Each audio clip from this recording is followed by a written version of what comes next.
بسم اللہ الرحمن الرحیم۔ دوستو آج ایک نیا باب شروع کرنے جا رہے ہیں، باب الملک والطائر فنزہ۔ باب الملک والطائر فنزہ، بادشاہ اور فنزہ پرندہ کا بیان، بادشاہ اور فنزہ پرندہ، بس اتنا ترجمہ کریں گے۔ قال دبشلیم الملک لبیدب الفیلسوفی، دبشلیم بادشاہ نے بیدبا فلسفی سے کہا، ٹھیک ہے۔ قال دبشلیم الملک، بدل مبدل من ہوا اس لیے دونوں کا اعراب ایک ہی ہوگا، ٹھیک ہے۔ تو دبشلیم بادشاہ نے بیدبا فلسفی سے کہا، قد سمعت هذا المثل، میں نے اس مثال کو سن لیا، قد سمعت هذا المثل، میں نے یہ مثال سنی، فاضرب لی مثل اہل التراث الذین لا بد لبعضهم من اتقاء بعض،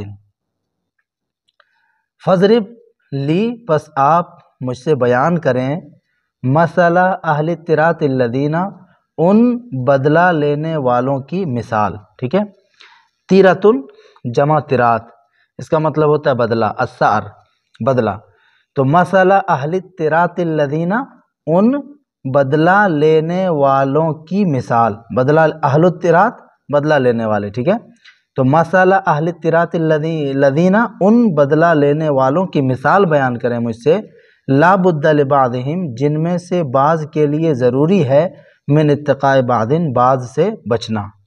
یعنی جنہیں ایک دوسرے سے بچنا ضروری ہے، ٹھیک ہے۔ لا بد لبعضهم، جن میں سے بعض کے لیے ضروری ہے، من اتقاء بعض، بعض سے بچنا، یعنی جنہیں ایک دوسرے سے بچنا ضروری ہے۔ اتقاء اتقی اتقاء، یہ مصدر ہے، اس کا مطلب ہوتا ہے بچنا۔ قال بیدبا، بیدبا نے کہا، زعموا،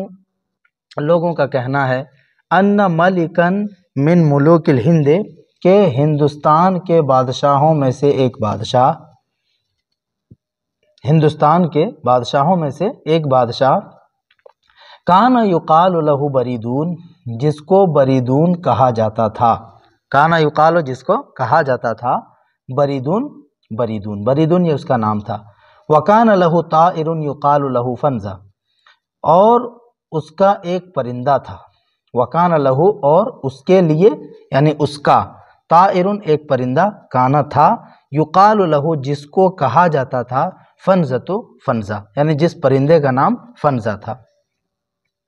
وکان لہو فرخن، اور اس پرندے کے لیے ایک چوزا تھا، فرخن جمع افراخ میں چوزا، پرندے کا بچہ۔ وکان لہو فرخن، اور اس فنزہ کا ایک بچہ تھا، ایک چوزا تھا۔ وکان ھذا الطائر وفرخہ ینطقان باحسن منطق، نطق ینطق نطقا، اس کا مطلب ہوتا ہے بولنا، نطق ینطق نطقا، اور منطقا، منطق بھی مصدر ہی ہے، ٹھیک ہے۔ وکان ھذا الطائر، اور یہ پرندہ، وفرخہ، اور اس کا چوزا، اس کا بچہ، ینطقان، بولتے تھے، باحسن منطق، اچھی بات، ٹھیک ہے، بہترین بات، یا یہ کہہ سکتے ہیں کہ یہ فنزہ پرندہ، ھذا الطائر، یہ پرندہ اور اس کا چوزا، کان ینطقان باحسن منطق، اچھی گفتگو کرتے تھے، بہترین کلام کرتے تھے۔ وکان الملک بہما معجبا، اور معجبا، معجب پسند کرنے والا، ٹھیک ہے۔ وکان الملک، اور بادشاہ تھا، بہما ان دونوں سے، معجبا خوش، پسند کرنے والا، اور بادشاہ بہما ان دونوں کو، معجبا پسند کرنے والا تھا، ٹھیک ہے، بادشاہ ان دونوں کو پسند کرتا تھا۔ فأمر بہما ان یجعلا عند امرأته، تو بادشاہ نے ان دونوں کے بارے میں حکم دیا، ان یجعلا، کہ ان دونوں کو رکھ دیا جائے، ان دونوں کو رکھا جائے، لے جایا جائے، عند امرأته، اس کی بیوی کے پاس۔ فأمر بہما، تو بادشاہ نے، اس کے اندر ہوا ضمیر بادشاہ کی طرف لوٹ رہی ہے، تو بادشاہ نے ان دونوں کے متعلق حکم دیا، ان یجعلا، کہ ان دونوں کو لے جایا جائے، ان دونوں کو رکھ دیا جائے، عند امرأته، اس کی بیوی کے پاس۔ وَأَمَرَهَا بِالْمُحَافَظَةِ عَلَيْهِمَا، اور بادشاہ نے اپنی بیوی کو، یہ ضمیر اس کی طرف لوٹ جائے گی، بادشاہ نے اپنی بیوی کو، بالمحافظة علیہما، ان دونوں کی حفاظت کا حکم دیا، ٹھیک ہے، بادشاہ نے اپنی بیوی کو ان دونوں کی حفاظت کرنے کا حکم دیا۔ واتفقا ان امرأة الملک ولدت غلاما، واتفقا ان، اتفاق سے، اس کا ترجمہ ایسے بھی کر سکتے ہیں، اتفاق سے بادشاہ کی بیوی نے ایک بچے کو جنا، بادشاہ کا ایک بیٹا ہوا، ٹھیک ہے، یا اتفاق یہ ہوا کہ واتفقا، اور اتفاق یہ ہوا ان کہ امرأۃ الملک، بادشاہ کی بیوی نے ولدت جنا غلامن ایک بچے کو، فالف الفرخ الغلامہ، تو چوزے نے، پرندے کے بچے نے، پرندے کا بچہ بچے سے، اس بادشاہ کے بیٹے سے مانوس ہو گیا۔ الفا یا الف الفن و الفن و الافن، اس کا مطلب ہوتا ہے مانوس ہونا، عادی ہونا، پسند ہونا، ٹھیک ہے۔ فالف الفرخ الغلامہ، تو چوزے نے بچے کو پسند کیا، بچے سے محبت ہو گئی۔ وکلاہما طفلان یلعبان جمیعا، اور دونوں کے دونوں، کلاہما دونوں کے دونوں، طفلان بچے تھے، یلعبان جمیعا ساتھ میں کھیلتے تھے، ٹھیک ہے، ساتھ میں کھیلتے تھے، لعبا یلعب کھیلنا۔ وکان فنزۃ یذهب الی الجبل کل یوم فیأتی بفاکہۃ لا تعرف، وکان فنزۃ یذهب، اور فنزہ جایا کرتا تھا، ٹھیک ہے، کانا جب فعل مضارع پہ ہو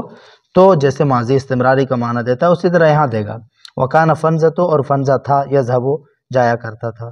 وکان فنزۃ یذهب، اور فنزہ جایا کرتا تھا، الی الجبل پہاڑ کی طرف، کل یوم روزانہ، فیأتی بفاکہۃ، پس وہ میوہ لے کر کے آتا باصلہ کے ساتھ لے کر کے آنا، تو وہ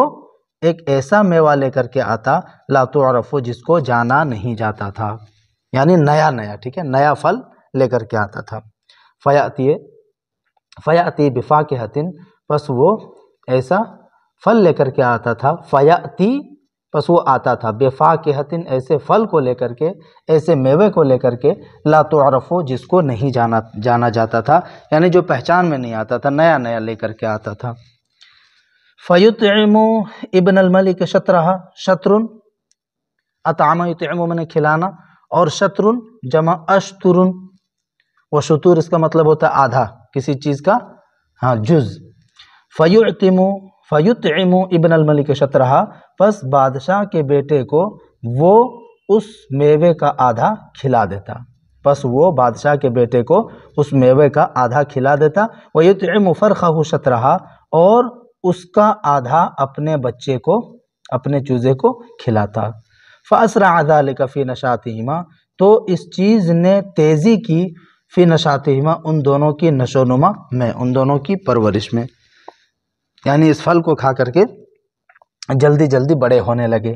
فاسرع ذلک، تو اس چیز نے تیزی کی، جلدی کی، فی نشاطہما، ان دونوں کے نشاط میں، یعنی جلدی جلدی بڑے ہونے لگے۔ وزاد فی شبابہما، اور وزادہ، اور زیادتی ہو گئی، بڑھ گیا، فی شبابہما، اپنی بڑھوتری میں، وزادہ فی شبابہما، اور اپنی بڑھوتری میں بڑھ گیا، بڑھوتری میں اضافہ ہونے لگا۔ وزاد فی شبابہما، اور ان دونوں کی بڑھوتری میں اضافہ ہو گیا، بڑھ گیا۔ وبان علیہما اثرہ عند الملک، بان یبین بینا، الشیء نمایاں اور ظاہر ہونا، وبان علیہما، اور ان دونوں پر ظاہر ہو گیا، واضح ہو گیا، اثرہ، اس کا اثر، یعنی یہ جو پھل ڈیلی نیا نیا لا کر کے کھلاتا تھا فنزا، اس کا اثر ان دونوں پر ظاہر اور واضح ہونے لگا، عند الملک، بادشاہ کے یہاں۔ فازداد لفنزۃ اکراما و تعظیما و محبتا، تو فنزا کے لیے بادشاہ بڑھ گیا، اکراما و تعظیما، عزت اور تعظیم کے اعتبار سے، و محبتاً، اور محبت کے اعتبار سے، یعنی فنزا پرندے کی عزت، تعظیم اور محبت بادشاہ کے یہاں بڑھ گئی، ٹھیک ہے۔ ازداد مطلب ہوتا ہے بڑھ جانا، تو یہاں پہ اس کے اندر جو ہوا ضمیر ہے وہ ملک کی طرف لوٹے گی۔ فازدادہ، تو وہ بادشاہ بڑھ گیا، لفنزتا، فنزا کے لیے، اکراما و تعظیما و محبتاً، تکریم، تعظیم اور محبت کے اعتبار سے۔ حتیٰ اذا کان یوم من الایام وفنزۃ غائب فی اجتناء الثمرۃ وفرخہ فی حجر الغلام زرق فی حجرہ، حجر الغلام، حجر من گود ہوتا ہے، فی حجرہ، فغضب الغلام واخذ الفرخ فضرب به الارض فمات، یہاں تک کہ اذا کان یوم من الایام، دنوں میں سے ایک دن تھا، یہاں تک کہ جب دنوں میں سے ایک دن تھا، یعنی جب ایک دن، ترجمہ کیا کریں گے اس پورے کا، یہاں تک کہ جب ایک دن، وفنزۃ غائب، اور فنزہ پرندہ، اس حال میں کہ واو حالیہ ہے یہ، اور یہ والا بھی واو حالیہ ہے، اس حال میں کہ فنزہ پرندہ غائب تھا، فی اجتناء الثمرۃ، پھل کو چننے میں، یعنی پھل کو چننے کے لیے وہ گیا تھا، اجتناء، اجتنان میں چننا، فی اجتناء الثمرۃ، پھل کو چننے میں فنزہ پرندہ غائب تھا، وفرخہ، اور اس کا چوزا، فی حجر الغلام، حجر، حجر یہ واحد ہے، جمع حجور اور احجار، اس کا مطلب ہوتا ہے گود، وفرخہ، اور اس کا چوہا، فی حجر الغلام، بچے کے گود میں تھا، زرق فی حجرہ، زرق الطائر یزرق، یزرق زرقا و زراقا، اس کا مطلب ہوتا ہے بیٹ کرنا، ٹھیک ہے، پرندے کا ٹوائلٹ کر دینا، زرق فی حجرہ، پرندے نے اس کی گود میں بیٹ کر دیا، فغضب الغلام، تو لڑکا غصہ ہو گیا، واخذ الفرخ، اور چوزے کو پکڑا، چوزے کو لیا، فضرب بہ الارض، پس اس کو زمین پر دے مارا، فضرب بہ الارض، پس اس چوزے کو زمین پر دے مارا، فماتا، تو وہ چوزا مر گیا، ٹھیک ہے، تو وہ مر گیا۔